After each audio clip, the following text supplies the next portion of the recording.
kabado moments. Lahat naman siguro tayo nakaranas kabahan, di ba? May naalala ba kayo nung bata kayo? Pag alam mong nakagawa ka ng kasalanan sa parents mo, yung nalaman mo lang hindi ka. Ilaw yan. Pag ganun yung sitwasyon, kabahan ka na. Kasi pagka uwi mo, nakahanda na yung sinturon, walis, kamay, at walang tigil na sermon.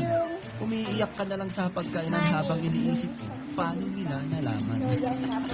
Nung bata ba kayo guys, sinubukan nyo bang laruin yung 25 cents na barya sa bibig nyo? Potek men! Nung ginawa ko yun nung bata ko, sundin nyo ako kung ayaw nyo ma-hospital.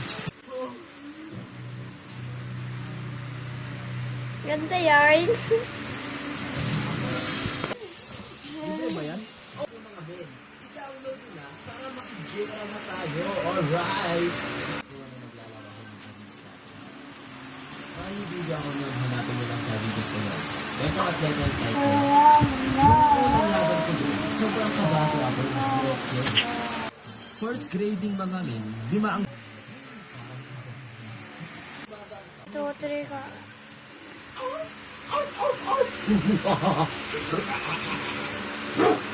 Takto! So guys, At dahil walang sumasagot, ay automatic, hindi na yan papasok. Habang nakatambay ang mga bugok, ay bigla silang nagutom. Okay, sino ang matatapang dyan para bumili ng tinapay? sa filter na to. Go! Kaya si